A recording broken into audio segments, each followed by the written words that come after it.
Hey, it's the Buckeye Blitz. I'm Tito, Jeff Thitoff. Follow me on the X at It Happens. We're on Fantasy Sports, powered by DSP Media. Download the free app for Apple and Android users. It's round-the-clock programming. We have so many great new shows that are coming out all the time, and this way you won't miss any of them. Download the app. It's free. Go to fantasysports.com if you'd like. And also we got a Facebook group, too, for fans of fan sports, Fantasy Sports. So check that out as well. All right. Before I dive into the Ohio State-Indiana game this week, I wanted to talk about the college football playoff rankings that came out earlier this week. No surprise with Oregon, Ohio State 2, Texas 3, Penn State at 4, Indiana at 5. That's the same way it was the last week, too. Notre Dame jumped up a couple spots to 6. Alabama moved up 3 spots to 7. Miami moved up a spot there at 8. Ole Miss is 9. Georgia 10. Tennessee 11. They had the drop after the loss to Georgia. And then Boise State 12, SMU 13, BYU 14. So A&M, Colorado, Clemson all trying to clamor to get back into that top 12. But the way it would stand now, Boise State would get a bye because they are the Group of 5. They're Group 5 champion, yes, the way they're projecting it right now. But they're higher ranked than the projected Big 12 champion, BYU. So because of that, Boise State will get the bye. Ohio State, even though they're seeded second, they'd slide to the 5 spot. They would host BYU in the first game. And then after dispatching of the Cougars, they would take on Boise State in the second round. So in the quarterfinals, I guess you would call it at that point. So still lots to play. Look, it's going to change after this weekend with Ohio State playing Indiana, Army playing Notre Dame. There's going to be some upheaval in this for next week's rankings for sure. And we'll see what happens to the Big 12. Big 12 is wide open right now.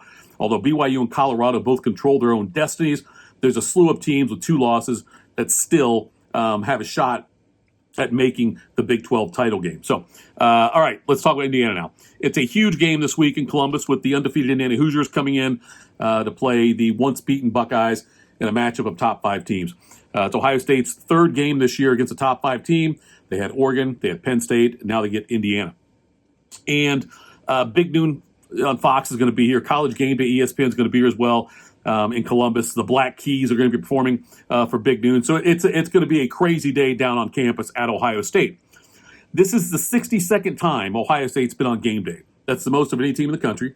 They also have 41 wins and 20 losses. The 41 wins also the most. I got to believe the 20 losses as well. I don't know about that one. Didn't look it up. But they've got 41 wins. And this is the 24th time Ohio State's hosted College Game Day. Also a record among all since game day's been around. Got some tough news. By the way, fans complaining about the noon kickoff. Ohio State's had a bunch of noon kickoff kicks in a row. And you can complain about the others if you want to. Not this one. And the reason is, and this is something I think Tressel or Urban Meyer, I think is one who did this. Urban Meyer always wanted a noon kickoff the week before the Michigan game because he wanted that extra few hours to prepare for that team up north. Same thing this year. I think that that the coaching staff wants the noon game against Indiana because they want to have as much time as possible to spend on Michigan week. So Ohio State and Indiana's at noon. A lot of fans are complaining. This week it makes sense, and it's actually going to be advantageous to Ohio State. Big news on the injury front, though, for Ohio State. Seth McLaughlin, their starting center. The best center in the country, in my opinion. He had an Achilles injury in practice. And he is now out for the season, obviously, with the Achilles injury. He's not going to play again. That's too bad because, like I said, I thought he was the best center in the country. Ohio State's had, they lost starting tackle Josh Simmons back in the Oregon game. And so they've had to make so many adjustments with this offensive line. They moved Donovan Jackson to left guard and Donovan Jackson, I'm sorry. And then they put Carson Hinsman in. They moved Donovan Jackson to left tackle, I'm sorry, and put Carson Hinsman in as a starting left guard. And now it looks like Hinsman's going to be the center. And he snapped in every game last year. So he's got experience doing it. He had kind of an incident in a podcast where I think Ryan Day thought he was a little bit flippant. This is prior to the bowl game, so Hinsman didn't play in the bowl game. It really hasn't played much this year until coming in now and doing this. So Hinsman is going to be the starting center, and like I said, it's a drop off. It's not a huge drop off, and it's not. It'll be more of a situation come college football playoff time if Ohio State has to go against a team like Texas, who's got an outstanding defense. Indiana's defense has been successful. We'll talk about that. Kind of a fake successful. Let's put it that way. So So if they do put Hinton back at center, which look like they're going to, they could put Austin Severveld in or Luke Montgomery at left guard to replace Hinsman. So OSU's slow starts continue on offense. They had a 7-0 lead in their most recent game. And so they've been starting slowly on offense against Northwestern, 7-0 lead. So they need to get past that. I want to see them come out and fire on all cylinders early on. Both teams' defenses are good. They're 1-2 in the Big Ten in rushing and total defense. They're 1-3 in scoring, 1-5 against the pass, and they are second and third in total defense. Ohio State, by the way, the better numbers on those I just gave you, but Ohio State is just allowing 250.8 yards a game, and that's number 2 in the country. Number 3, Indiana, allowing only 255.5. So Ohio State, by the way, just for record purposes, they are 79-12-5 all time against the Hoosiers. They've had 28 straight wins since Indiana defeated Ohio State in consecutive years, 1987 and 88, the last year of Earl Bruce, the first year of John Cooper, and one of those was a 41-7 pasting at Ohio Stadium. So Ohio State's got that streak now, 28 games in a row they beat them. Will Howard for the year. His game against last week, he had 15 against Northwestern. He was 15 of 24 for 247 yards and the 2 touchdowns. For the season, he's 121 out of 7. He has completed 186 out of 255 passes. He has got 24 touchdowns, 5 interceptions. So he's having a great 2,484 yards. He's playing really well. He's also rushed the ball 63 times for 122 yards and 6 touchdowns. Will Howard should be talked about more as a Heisman candidate. And what's going to hurt him, I guess I should say, is that Ohio State, his value will really show in the college football playoffs. He's got a couple of chances left with this Indiana game and then Michigan and then hopefully the Big Ten title game against Oregon and Indianapolis. So he's got a couple of chances still on national stages, but I think we'll really appreciate the value of him more when we get to the playoffs. He's having a fantastic year. This thing with Quinshon Judkins and Travion Henderson has been fantastic for Ohio State and for Henderson and Judkins. Judkins had 15 carries, 76 yards, and a couple of touchdowns against Northwestern. Henderson was 11 for 74. On the season, Judkins has 121 carries, 723 yards, 6 yards a carry, 8 touchdowns. Now, what you think about this? He's got 121 carries through 10 games, so he's getting 12 carries a game. Last year, in a 13-game schedule with Ole Miss, he had 271 carries. The year before that, in 13 games, he had 274 as a freshman, averaging 21 carries a game over that time frame. And he's only averaging 12. Tells you how much better it is to have a 1-2 punch like this. Henderson last year. By the way, Henderson so far this year is 89 carries, 662, 7.4 yards a carry, 5 touchdowns for him. Last year in 10 games, Henderson had 156 carries, 15.6 per game. This year, 9. So those two guys right there, they are so fresh. And we saw Henderson, miss games from time to time. But this year so far, the fact they're both having such a light workload makes them that much more dangerous if you look at a potential 17-game schedule for Ohio State, which is what they've got. They've got a potential 17-game schedule this season. Jeremiah Smith, 4 for 100 yards again. He's sitting on 49 catches, 865 yards, 9 touchdowns. Buka's got 49 catches for 612 and 8 touchdowns. And Cardinal Tate had a big game in his homecoming going against Northwestern there at Wrigley Field in Chicago. He had 4 catches, 52 yards, 2 touchdowns. He's got 31 receptions for 457 and 4 scores now on the season. The Buckeye defense was great again.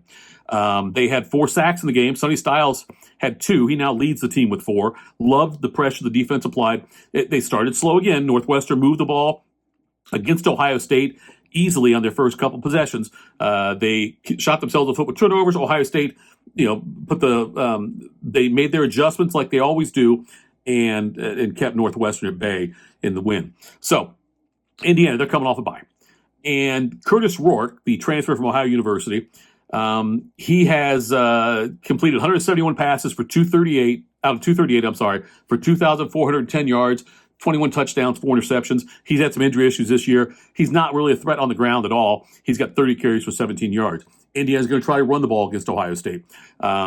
You've got Justice Ellison there, and you've also got Tyson Lawton. And They're both about the same size, 5'9". They're both 5'9". Ellison's 210. Lawton is 208 pounds, I believe. So they're very close in size on that one. Ellison's got 120 carries for 686, 5.7 yards per carry, 9 touchdowns. Lawton has 106 for 508, 4.8 yards and carry, also 9 touchdowns. This Indiana team, they do have 57 touchdowns. That's tied for the most in the country. They're tied with Miami, Florida is who Indiana's tied with. And this is the most they've had in a season since 2013 when they scored 61. They're going to eclipse that this year. So, but why I'm not that, I still think Ohio State wins the game by double digits. The best offense Indiana's faced so far this year is Maryland. Statistically, it's the best offense that they've faced all year. Maryland's not a good team. So Indiana's played nobody who's got an offense anywhere near. Ohio State's second-string offense is probably better than anything they face this year. So Indiana's not going to be able to play the way they like to play. They're going to have to play from behind. And they've only been behind, They were behind at one time this year, I think, against Michigan State. I don't know if they trailed against Michigan or not, but they're used to playing ahead. When you play from a lead, you can obviously run the ball more, and you can have a different kind of game plan. This team's not used to playing from behind, not this year at least. So we'll see how that plays out. This is, again, the best offense that Indiana's faced. I expect a 10 to 12-point win for Ohio State in the Horseshoe. Game kicks off at noon Eastern time on Saturday. Ohio State's men's basketball listed by Joe Lunardi in his most recent bracketology as a 7 seed in the tournament. They're 3-1. They had a kind of a sluggish, if you can use that word. It was an 80-30 win over Evansville, but Ohio State started off slowly. They were not making shots early. They ended up 0-1. 80-30, I say sluggish, only because it was a sluggish start for them. They now have wins over Texas, Youngstown State, and then now Evansville, the loss to A&M on the road, and they're playing Campbell on Friday at home, here in Columbus, I should say. 13 players saw the court against Evansville. Devin Worrell led the way with 20 points in 12 rebounds in just 25 minutes. Michi Johnson had 13. John Mobley, the freshman, John Mobley Jr. had 11. And Ohio State, just like I say, they out-rebounded, out-muscled in the rebounding department, Evansville by a tune of 48-28. This team has the backcourt experience and depth to be a national title threat, and that's not exaggeration. They have got the backcourt depth and they've got the backcourt experience to win in March.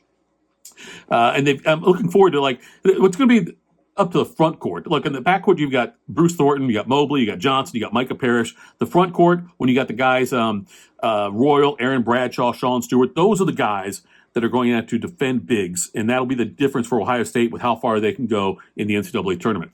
The schedule does have some interesting games coming up. I mentioned Campbell, that they're playing Friday, they destroyed Evansville, but the schedule does have some interesting games now between now and December 21st. They play Pittsburgh on November 29th here in Columbus. They're at Maryland on December 4th.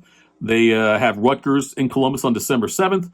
They have number 4 Auburn on December 14th in Atlanta, and then number 9 Kentucky on the 21st of December at Madison Square Garden as part of that CBS Sports Challenge. So there'll be plenty of time for Ohio State to get some signature wins in the pre-Big Ten schedule. OSU women took care of Ohio University 106-42 in Athens. They're 4-0 on the season. The big news, though, was a couple hours before tip-off, it was just announced that Cody McMahon was not going to play. There was no reason given. So, of course, the media, there's some speculation about what happened. No one got too deep in speculation. But, and eventually, though, when you saw the post-game celebration, she was on the bench wearing a boot like up to her knee, a walking boot. So, and I saw her in the walking boot in the locker room celebrating with her teammates after she was sitting down. Everyone else was jumping around. So Cody McMahon, we're not waiting on more of a definitive word on how long she will be out. Hopefully not too long. But Ohio State improved to 4-0. They keep on winning, and they're going to be a top 10 team this year again. So, all right, that is it for today's Buckeye Blitz. Thank you for tuning in. Again, download the app. It's free for Apple and Android users. FanStream Sports. That's where this Buckeye Blitz comes to you from, powered by DSP Media. Follow me on the X @TitHappens. We'll have a recap of the Indiana game. And remember, once that clock hits 0 against Indiana, it's officially Michigan week. We'll talk again soon. Take care.